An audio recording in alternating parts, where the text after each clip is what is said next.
KXVS on 92.1 coming soon. The views and opinions expressed in the following program do not necessarily reflect those of KXVS, the Voice of Stockton, or its parents, affiliates, management, and staff.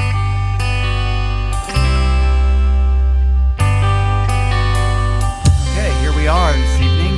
Peace and Justice Connections, a little later than regular, but tonight we have a special guest, Eric Parfrey. We're going to be talking about the general plan for Stockton, and I guess by extension, a central part of San Joaquin County, and just discuss what the general plan means, why it's important to us, why we should care, and just sort of the basic process of the whole thing. So welcome, Eric. Thanks for coming on. Thank you. I'm glad to be here. Yes, wonderful. Yeah, you've been working on this. Well, you're a planner. You've been doing planning for, you just said, like, how many years? Almost 40 years. I'm retiring at the end of the year. Oh, so, my gosh. Yeah. And right now you're working up in Yolo County? Up in Yolo County, yeah. Okay, very good. So, but you've been living in Stockton for the last, I saw in the article, the Peace and Justice Connections has a cover article for the August-September issue that discusses the general plan and takes a look at the map and the way that the city is going to be looking for the next, 25 years. And Eric, can you give a little bit of history on where we are now with this general plan and why it's taken so long? I mean, there's been a very long process to get to this point, right? In terms of starting with the sprawl of the early 2000s, and then the housing bust, and then the lawsuit that you and Sierra Club pretty much initiated to try to stop the sprawl, and then some political changes. So maybe you can explain it a little bit better, maybe starting from the point of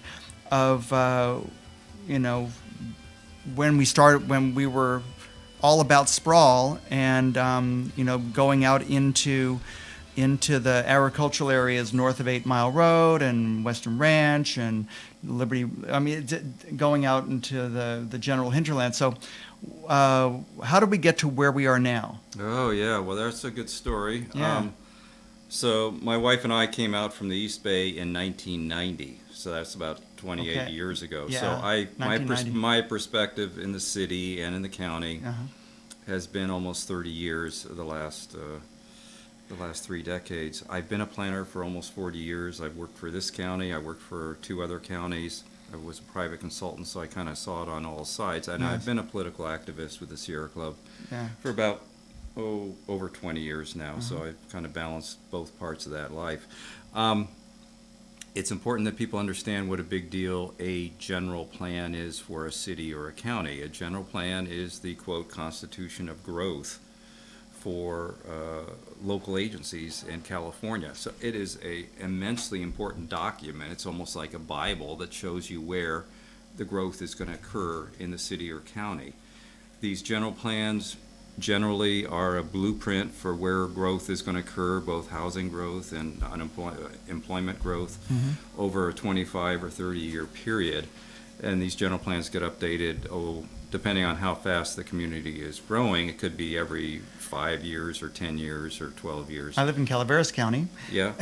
And it's been like 25 years. And it's been going on forever. Forever, yeah. And that's because people can make a lot of money based upon how the plan is situated. Yeah, I mean, the general plan is a very big deal. People know about zoning. Zoning says what you can do with your property, but zoning is just the implementation of these policies and these land use maps that are in the general plan.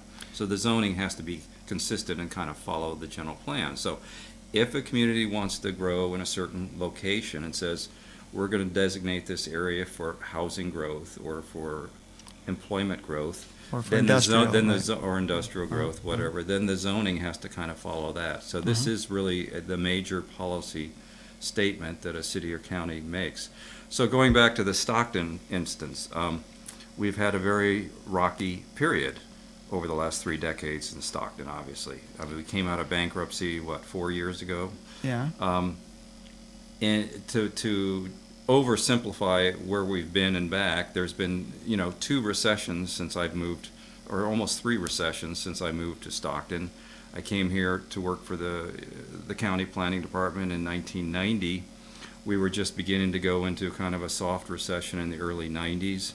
We had a lot of developers proposing new town projects outside of Tracy and on farmland all up and down the Central Valley. Well, there was the Lathrop Islands that were... yeah, the Lathrop Gold Rush City, which turned into the River Islands, and that's a whole separate saga, which we won't get into now. Yeah, we won't get into tonight. But anyway, so through the 90s, it was kind of, the market was kind of dead, you know, and it started coming back towards the end of the 90s, and then of course we get into the 2000s that people can remember, where real estate market was really, really hot in Stockton. We were seeing a huge influx of people coming over the pass and, you know, keeping their jobs in places like Fremont and San Jose and Oakland, and trying to snatch up, you know, affordable housing, which at that time was, you know, anything less than $250,000, you know, $200,000. And then as an aside, is sort of like right now. I mean, right now there's, you know, except the numbers have climbed up quite a bit. You know, yes. the houses that were considered, you know, really good deals for Bay Area folks at, you know, $200,000 or $250 are now closer to $500,000 or $600,000.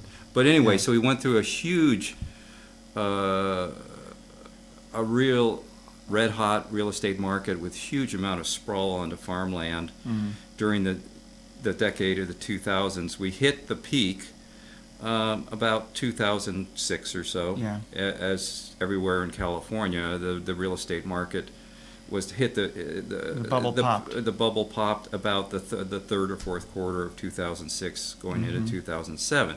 That coincidentally was exactly mirrored when the previous general plan, the general plan that's in effect right now in the city of Stockton, was approved by our previous city council, which is a bunch of bums, and they were totally in bed with the developers. Because that plan approved a lot of sprawl. There was a huge amount of sprawl. Basically, that plan that was proposed starting in about 2004 or so, it showed enough growth to double the size of Stockton. And that was sort of based on thinking that land values or house values were going to continue at the same steep increase that they had in the previous years. Yes. And then after it turns out that those property values weren't warranted by the market, and they fell by 50% or more. Even more. Even more. Yeah. At that point, was that when the current general plan just stopped being functional? Well, the previous general plan that was approved by the previous city council in, I believe it was October of 2006. Right. It was a really bad general plan, and it showed all this quote-unquote village development, all these quote-unquote villages that were on farmland outside the city limits, all north of 8 Mile Road and south of down by the county hospital and sprawling out on Mariposa Road on the east side of town. It was just awful. It was textbook sprawl. Yeah. So what happened in a nutshell is that Jerry Brown, our current governor,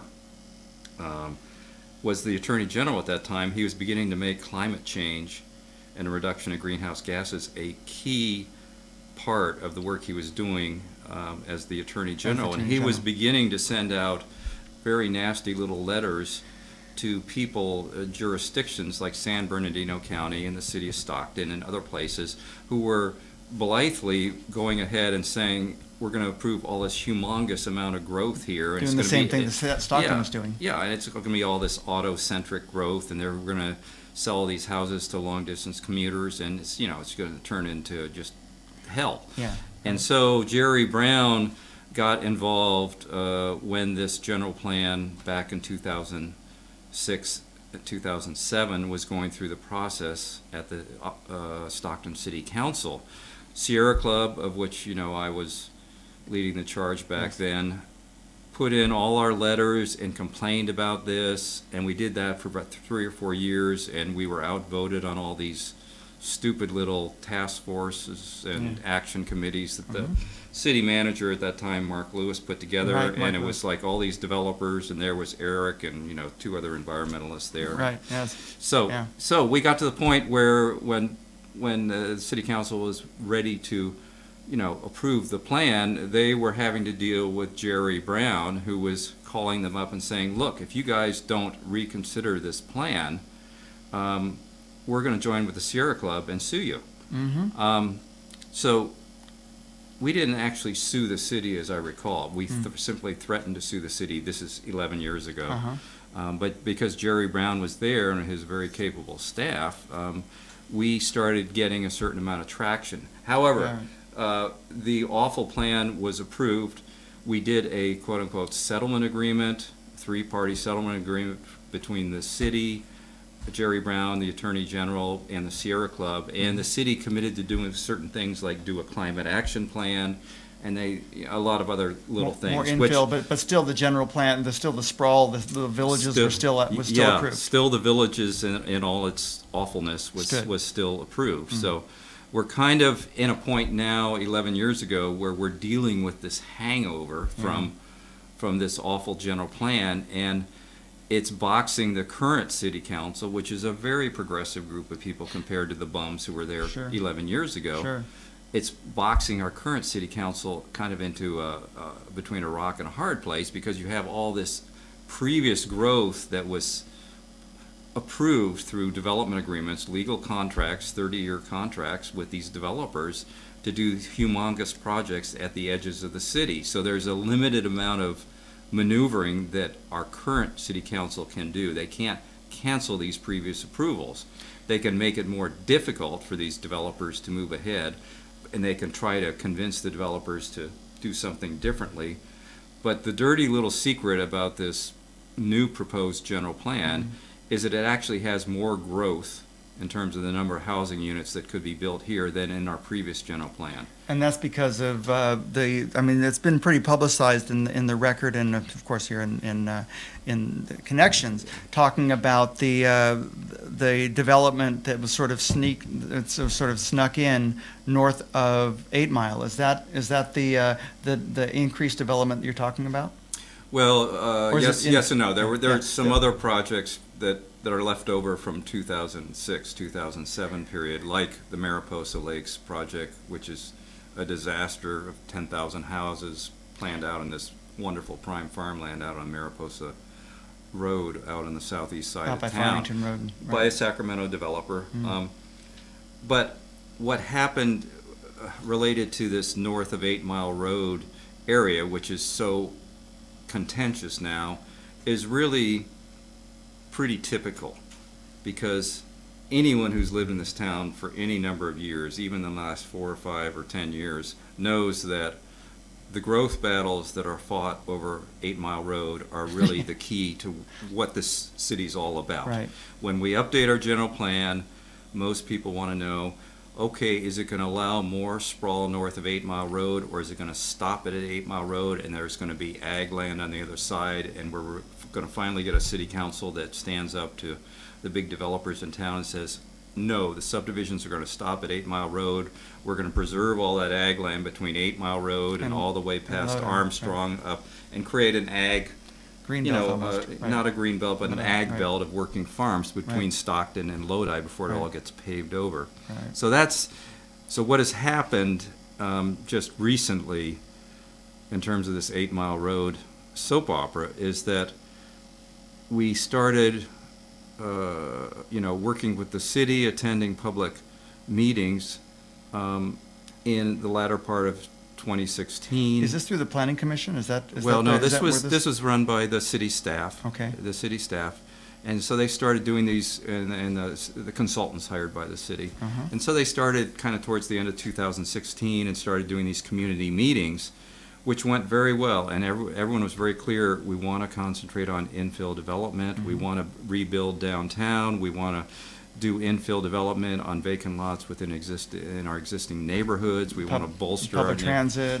bicycles. Public transit. We don't want any more of the sprawling stuff because we can't afford it anymore. Right. We don't want to just cater to and commuters. Also, it fits in with the greenhouse gas or the climate change legislation that the state is trying to get through. It's trying to meet these emission standards to 2020, 2025. And so that fits in with that. And so it sounds like the city was was going fine with this. Yeah, those of us who attended those public meetings, they weren't hearings, but they were public meetings starting at the end of 2016 and ran through about last summer. And they're continuing on, but those were the critical first meetings in that first 8 months or so. We were pleasantly surprised because it was a world of difference between what we went through back in, year 23 and 20003 and 20004, where there was just outright hostility towards this idea of infill and right. Yeah, and so the city staff was listening to all these folks who were all on the same page. They were saying, we need to encourage, economic development in South Stockton. We need to rebuild downtown, infill development, no more sprawl. And so everything went great until last summer.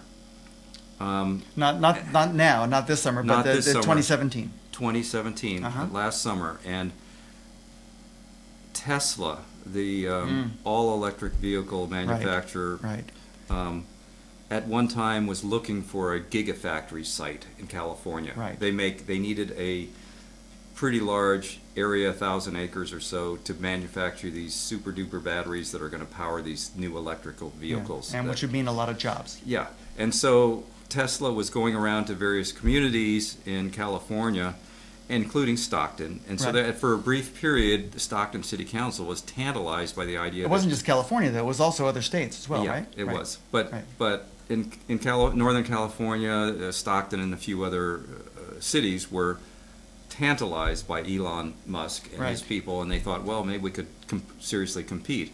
It ended up getting built, the gigafactory where they're making batteries for the new Tesla sedans. It's in Reno now, because Reno, Nevada, the taxes are low and all that. They just rolled out the But what it did is put the kernel of an idea in the city council's minds that, boy, maybe we can, if we reserve a certain amount of land for some sugar daddy who's going to show up like Tesla, or God forbid, if we can actually get some traction with the state through Susan Eggman's, Assemblywoman Susan Eggman's efforts to convince the state to fund a new Cal State University campus in Stockton, or if some other major employer with really good paying jobs needs to locate here really fast or consider a location that needs a lot of land, like 500 or 800 acres, where could we do it? And so I would say by the airport, but maybe that's the airport has got a bunch of good land down there,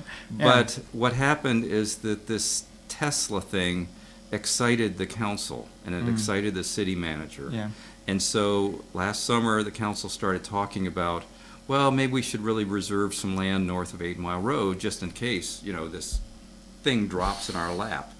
And the whole notion that, we have to prove that it's there, it's designated for urban development, even if it's prime farmland, and we're ready to go, and Stockton means business and all this pro-business stuff, rhetoric, So it got planted in the staff concept for this new general plan that maybe they should put together a blob of enterprise zone land north of 8 Mile Road. And it started out being, well, we only need maybe 500 or 600 acres there. And at an infamous meeting before the city council last July 25th, 2017, there was a decision, unanimous vote by the council, to go along with the manager's suggestion that no, we don't want to just designate 500 or 600 acres of the Spanos land north of 8 Mile Road. We want to designate all 3,800 acres because the manager argued that this would give everyone maximum leverage and maximum flexibility. We don't know where the university campus might be, whether it's going to be on one side of the freeway or the other side. This is all total This is all total bullshit. But so you have to have housing, and then you have to have then you have to accommodate with commercial, I would guess, and retail. Well, the housing part of it, just to end kind of the most recent story here, is that was the decision made by the council last July 25th. Was just the notion of designating an area for future job growth. There was no discussion of any housing north of 8 Mile Road. And then all of a sudden, the general plan draft, the draft policies, and the accompanying environmental impact report that studies all the impacts of all this stuff popped out at the end of June of this year. And in that draft environmental impact report was a table of all these growth assumptions, and staff, totally on their own, had made an assumption that growth north of 8 Mile Road would total about 75 million square feet of various commercial and educational uses, and there would also be 26,000 housing units there. Sounds like the dream factory of the prior general plan. Well, it was definitely what Spanos was looking for, because they've been trying desperately to come up with a working solution to use this land. To use this land that they bought for $150 million 10 years ago, and they're afraid they're going to get stuck with an elephant here. So. Yeah, with an agricultural elephant. So that's kind of where we are. It was a very big shock to all of us who are following this process very carefully when that environmental impact report was released by the city at the end of June, and it showed 26,000 housing units north of 8 Mile Road. That was the first time anyone had heard about this. It was never divulged in any of these public meetings. Amazing. The city council never gave direction to staff that, you should throw some housing in there too to balance it out, you know. And so it was. We were all blindsided by that. Isn't there some history where areas that are promising jobs, and they're like commercial or they're industrial, and they're zoned that way, and then that gets approved in the plan, and then somehow at some point that industrial use or that use turns into residential. Yes. And it's like, because residential is something that you don't really. I mean, it's easier to build houses that are saleable than to try to attract jobs to Stockton. Yeah, this is a major conundrum for planners, and it has been for decades. The reality is the way that the whole capitalist system, if you will, of real estate development in this country works, and in most other mixed economies throughout the world, is that you put the houses there and then the jobs follow the housing. Right. And that's always what developers will tell you. We need the rooftops there before you can get a shopping center or a convenience store or a major employer. So there's always this lag between putting a lot of new residents there, and then employers will show up and say, I want to put my business there in the business park. But that's unfortunately what's happened in Stockton many times, and the premier example is what's happened up in Spanos Park, because Spanos Park, just south of 8 Mile Road on the west side of I-5, was originally going to be like a high-tech park, and it's turned into Walmart and Mercedes-Benz and conventional retail shopping center after all this promises by the developer that this is going to be a high-quality business park with good-paying jobs and yada yada yada. Similar to what you see in the Bay Area, in Pleasanton or in other places where you do have, because the attraction to those sorts of jobs is that they pay a lot of money, and a lot of that money, if it comes into the community, it makes your community very well off. And so you don't have to have so much sales tax. They don't have to have sales tax driven revenue. You have income tax driven revenue, and also a lot of those people who have higher incomes will spend their money at higher income types of places. Yeah. And so for right now, we are at a situation where we're sort of where it looked like the plan was going forward. And by the way, this is Peace and Justice Connections Radio with Eric Parfrey. We're discussing the general plan that's right now being discussed at a level where decisions are being made as to public input. Because we do, fortunately, we do have a system whereby people can voice their concerns about this process. So right now, where are we in this process of where we can stand up and say, what's going on? Do we have to submit letters? Do we? Is there a process that we can continue to follow? Yeah. So I don't want to sound alarmist and like we're getting sold down the river once again by a corrupt city council and corrupt city government, because that's not the situation at all. We have a very good city council We have a reasonably good planning commission with appointees by the city council. We have staff that's professional and not overtly hostile to us and overtly friendly to all the developers. So it's a totally different situation. We're at the beginning of this process. Well, I should say we're at the middle of this process. The city's been having all these meetings, these informal public meetings since, the end of 2016. Mm-hmm. This will culminate perhaps by Christmas of this year or maybe early next year. So Okay. that's the time schedule we're looking at. Okay. If the city really wants to kind of rush this through, even if there's a lot of objections, they could try to get it done by Christmas. I'm thinking that there's probably going to be a lot more controversy, a lot more debate here at the Planning Commission. But now is the time for people to speak out. And it's the message for people who feel maybe a little intimidated to come to some of these meetings, because this is all very wonky land use planning, Yeah. complicated stuff that a lot of folks don't really understand. Yeah. But basically, are you in favor of the city expanding beyond 8 Mile Road into the farmland and sprawling towards Lodi or not? Right. That's kind of the big issue here. Yeah. And I think most people understand that, and certainly the people who have been coming out to the public meetings have been very clear. They say, we want infill growth. We want to concentrate on downtown South Stockton, rebuilding the existing neighborhoods, filling in the vacant lots. We don't want to, do more sprawl that's catering to all these people, who are working in the Bay Area. We just want to do a long-distance commute to those good-paying jobs. Yeah. So we are going to be going before the Planning Commission at a series of public hearings through, I'd say, the next couple months, September, October. We are also meeting with the city council members. I encourage others who might be really interested in these issues and have the time to meet with individual city council members to start pressing these issues. So we have the Planning Commission that's going to be developing a series of recommendations to the city council, and that might occur by, say, I'm guessing October or so. Okay.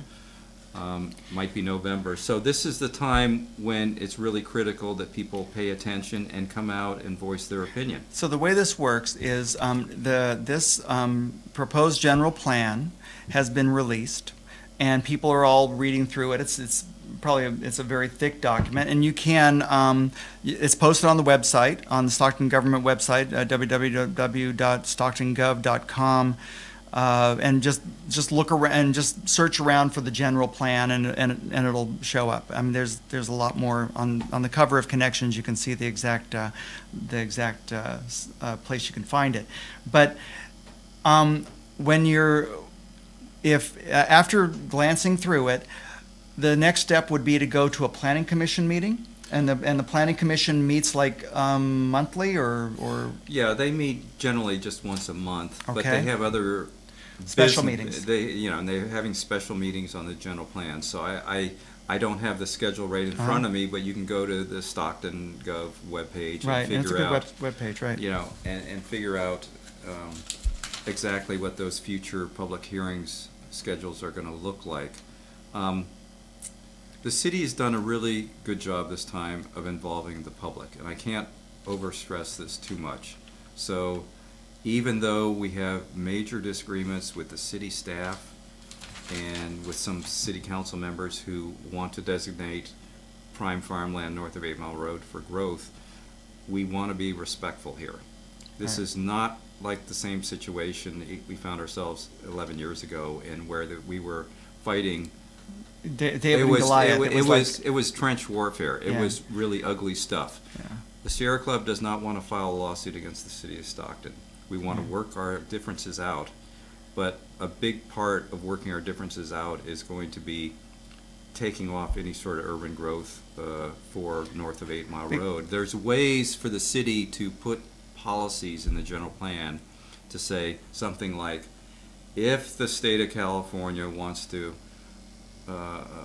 allocate, say, $150–200 million for a new Cal State University campus in Stockton, Yeah. the city is very interested in that, and here's a couple locations, maybe downtown, maybe north of 8 Mile Road, and put policies in So the general plan that say. for a specific Yeah. use, rather than an open-ended saying, well, if something comes along and it turns out that, like, Plan F comes along and said, oh, that looks good, and then just take that. Yeah. I mean, for specific things where, and that can be put into a general plan. Yeah, specific policy language can just say, the city is interested in encouraging a Cal State University campus here. If it has to go north of 8 Mile Road, if there's no other place, we would seriously consider that. Sierra Club and Campaign for Common Ground, which I represent, don't have a problem with that. And that's what we've been encouraging the mayor and the other council people to do in all our letters we've been sending for the last year. But we haven't gotten a lot of traction yet, so I don't know how wed the city staff and the council is going to be to keeping this big blue blob. Yeah, right. Which if you look at the map, I can the see map, it. it's I can this see it right blue- now. It's the I blue don't know blob. if you can see it right up on the cover of Connections. It's right up here. It's right. It straddles I-5, and it's north of 8 Mile, and it's a big light blue blob that is undesignated. It looks like. But what I'm also reading in Connections that there is a planning commission meeting this Thursday, August 23rd. That would be like that would be like a planning commission meeting, and I guess you can take a look at the agenda and see what's on that. I simply can't remember what the agenda has. Yeah, so right. Take a look at the agendas before you come go. down. To make certain. But it still isn't a bad idea to take to take part in local government and to find out what is going on. I mean, it is our government, it is our community, and it's our democracy, and so it's up to us to make certain that your voice is heard, because in the end we're going to end up living in a Stockton that either is livable, or we're going to have something where downtown is abandoned in favor of big blue blobs north of 8 Mile Road. And that's and sadly that has happened way too often, where you see some business from Miracle Mile moves up to the Sherwood Mall, and then the Sherwood Mall moves up to a farther north mall, and then they just keep on leapfrogging and moving, and so these businesses leave behind empty storefronts, and storefronts that are close to where people live, that are easy to walk to. And I mean, you look at Miracle Mile, which is a stone's throw from where we are right now, and that's a very pleasant place to shop and to walk around and to to live. Whereas driving all the way out to Spanos Park is kind of a chore, and you have to drive. And it's closer to Lodi than it is to downtown Stockton. Yeah. I mean, people have to look at the map and realize 8 Mile Road is named 8 Mile Road for a reason. It's 8 miles north of downtown. Oh my gosh. So if we sprawl north of 8 Mile Road, we're putting houses, 9 8, miles. 9, and 10 miles, north of Stockton. the center of Stockton. Yeah. It's closer to downtown Lodi almost. So why is it seems that that there was a lot of money went into building a road a nice sized road that went from I-5 to 99 past the airport. I was thinking the reason why that went through was so that there could be some industrial development down there. Is there still an interest in pushing that, or is it that the political folks who own that land aren't as powerful as the ones who? Well, no. The airport development potential is still very, very strong. Yeah. I mean, it has a very rosy future Yeah. for a certain type of job. One issue has been there's two jurisdictions down there. There's county jurisdiction and the city. So that always slows things down because you have two legal entities that have to agree on the land use rules and such.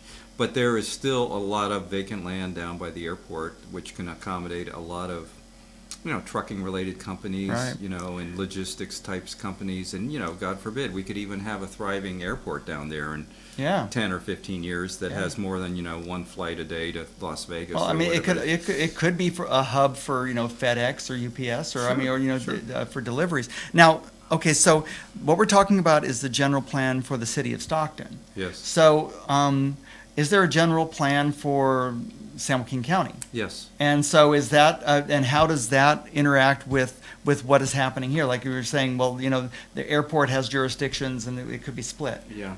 Well, that's a good question. I mean, obviously, the county general plan has to be consistent with the city general plan. They can't be totally at odds with each other. Yeah. The main place where the city and the county come together is down at the airport, where the county still has in-holdings of land. But then the other place where the city and the county and the city of Lodi are going to have to cooperate and be really proactive and progressive in planning is creating an ag belt between Stockton and Lodi. Right. Because all the land north of 8 Mile Road is under county jurisdiction right now. It's within the sphere of influence of the city of Stockton, but it's not in the city limits.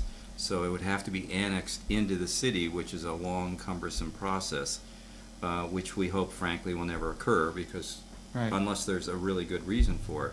What we really are pressing the mayor and the other members of the council on is to be serious for the first time about creating an ag belt that conserves the agricultural lands from 8 Mile Road up past north of Armstrong Road. The city collects agricultural mitigation fees from developers when they pave over farmland to build shopping centers or subdivisions. Those fees go to an agricultural land trust, which then turns around and buys ag conservation easements on farmers. They pay farmers $10,000 an acre or whatever. And they're probably taxed lower on their property too. You're basically selling your development rights for $10,000 an acre.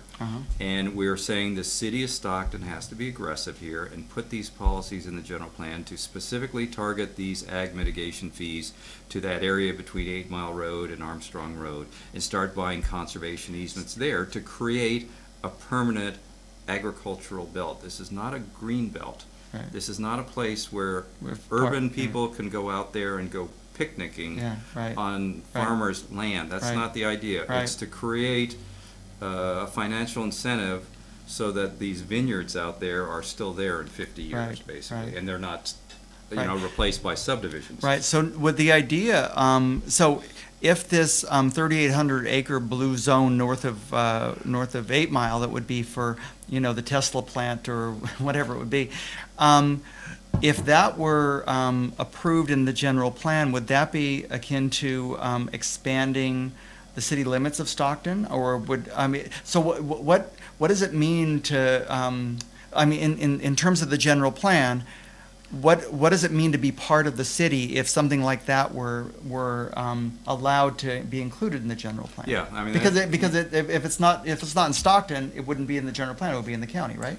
Yeah, that's a good question, and that is confusing to most lay people. Yeah. So it's not unusual for city general plans to show land use designations that predict future growth outside the existing city limits. That's the way it's done. It's like, okay, that's how sprawl works, huh? That's how sprawl works. It's like, okay, over the next 25 or 30 years, we don't have quite enough room within the city to accommodate all these new people or these new jobs, so we're going to assume we're going to convert some farmland just outside the city limits, and we're going to paint that farmland yellow instead of green, basically, or paint it light blue in this case. Light blue in this case, yeah. So, but yeah, it's an important distinction to be made, but it's really important that we stop this light blue coloring now, because if it gets approved by the council, say before the end of the year, with this enterprise zone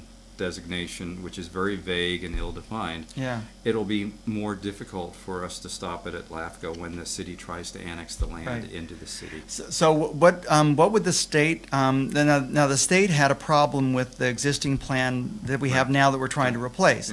Now, how would the state have a problem with this, or is this a smaller version, sort of a light version of what we used to have, and this would be something that would be acceptable to the state? Or Jerry Brown's no longer Attorney General, and maybe he's not pushing as hard as on climate change. But the state Attorney General's office still got a dog in this fight. Okay. The office, which is obviously not run by Jerry Brown anymore, by Becerra now. But I did get a phone call from an attorney in the Attorney General's office 10 days ago. Okay. And I've been sending them copies of the letters we've been submitting to the city. They still have a keen interest in keeping an eye on what's going on. They're part of this settlement agreement, which is still an ongoing legal agreement with the three parties, including the state and the Sierra Club and the city. So they're watching carefully.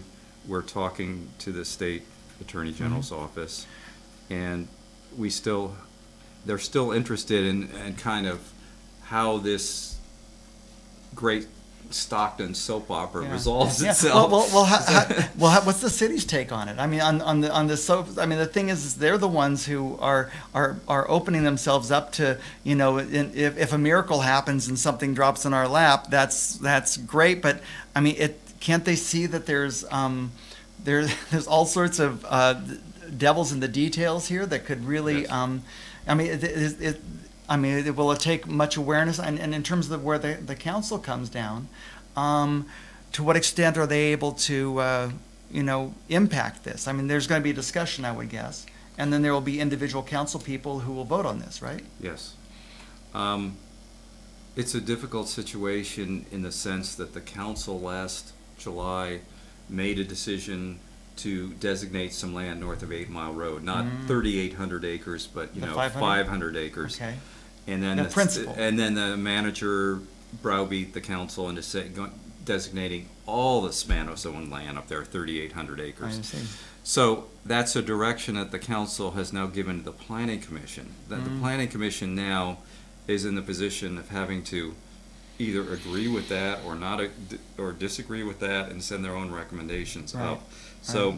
And the council can either accept the recommendation of the Planning Commission, or they can have their own decision. Correct. But the decision-making group is the city council. It is. The thing is that talking to your planning commissioner is important, but then it's even more important to have a good relationship with your council person and to bend their ear and talk about what sort of city you want to see Stockton be. Yeah, I mean, I don't want to minimize the involvement of our planning commission, because I think they're all 7 good, well-meaning residents. Sure. But they're not being given all the tools they need to really do the job here, and they're being kind of dictated by the council's decision last July, so they're in a difficult situation.